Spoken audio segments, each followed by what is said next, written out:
Guys, आज study करेंगे batch process को कि बैच प्रोसेस क्या होता है। अच्छा, बैच का मतलब अगर मैं आपको बताऊं कि हम कोई चीज़ हिस्सों में बना रहे हैं, ठीक है। एक सिंपल एग्जांपल से समझते हैं इसको कि घर में आपने मिल्क शेक बनाना है। सपोज बनाना का बनाना है, ठीक है। तो आप जग लोगे, जग में आप बनानास कट करके डालोगे, रॉ मटेरियल्स है ना, शुगर डालोगे और फिर मिल्क भी सपोज आपने साथ ही डाल दिया और जग को बंद कर दिया। सिस्टम हमारा बंद हो गया, फिर हमने उसकी मिक्सिंग ऑन कर दी है, सब मिक्स हो गई है चीज़ें। तो उसके बाद मैं बंद कर दूंगी, जग से सारा कंटेंट अपना शेक निकाल लूंगी, प्रोडक्ट निकाल लूंगी। तो ये मेरा टिपिकल बैच प्रोसेस है, क्योंकि मैंने एक दफ़ा रॉ मटेरियल सारा डाल दिया, फिर मैंने प्रोसेसिंग स्टार्ट कर दी, उसके बाद मैंने सारा जग से निकाल लिया और मैं दोबारा दूसरा बैच हिस्सा बनाने के लिए मुझे पहला जग खाली करके फिर मैं दोबारा चीज़ें डालूंगी, फिर मैं बंद करूंगी, प्रोसेसिंग करूंगी, फिर मैं सारा जो मिल्क शेक है वो निकाल दूंगी। तो ये बैच प्रोसेस में बन रहा है। और समटाइम्स अगर मैं इंडस्ट्री की एग्जांपल दूं, तो जो छोटी इंडस्ट्रीज़ होती हैं या जहाँ मुझे वेरिएशन चाहिए, फार्मास्यूटिकल है, जो हमारी मेडिसिन बनती हैं वो ज़्यादातर बैच में बनती हैं।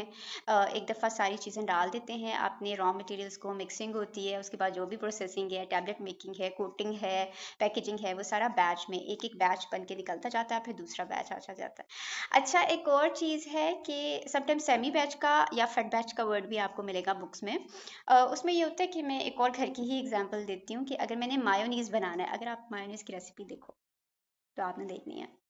उसमें ये होता है कि सबसे पहले मैं एग यॉक्स, विनेगर या लेमन जूस या जो भी सॉल्ट और शुगर डालनी होती है वो जग में डाल देते हैं, लेकिन जो ऑयल होता है वो कॉन्स्टेंटली बाद में थोड़ा थोड़ा धीरे धीरे मिक्सिंग के दौरान डालना होता है, क्योंकि फिर इमल्शन बनता है वो थिक होता जाता है। तो ये प्रोसेस की रिक्वायरमेंट है। दो मैं बैच ही बना रही हूँ एक, ठीक है। एक फिक्स्ड अमाउंट बन रही है, बैच का मतलब है फिक्स्ड अमाउंट बन रही है और प्रोडक्ट नहीं निकल रही। वो जब बन जाएगी तो फिर मैं एक ही दफ़ा सारी प्रोडक्ट निकाल लूँगी।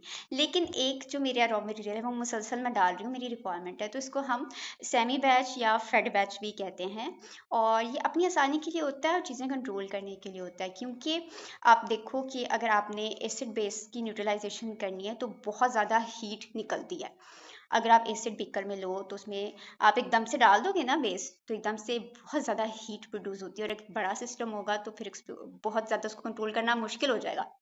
इस केस में वो क्या करते हैं कि एक चीज़ तो पहले डाल लेते हैं रिएक्टर में, फिर दूसरा जो रिएक्टेंट होता है धीरे धीरे कॉन्स्टेंटली कॉन्टिन्यूसली डाला जाता है कंट्रोल करने के लिए। तो फिर हम इसको समटाइम्स फेड बैच या सेमी बैच भी कह देते हैं, लेकिन ये एक फिक्स क्वांटिटी में चीज़ बन रही होती है। एक दफ़ा जब सारा प्रोसेस हो जाता है तो हम प्रोडक्ट निकाल लेते हैं। कॉन्स्टेंटली प्रोडक्ट नहीं मेरा निकल रहा, कॉन्स्टेंटली आ भी नहीं रहा, वो कॉन्टिन्यूस प्रोसेस होता है जिसको हम नेक्स्ट वीडियो में डिस्कस करेंगे।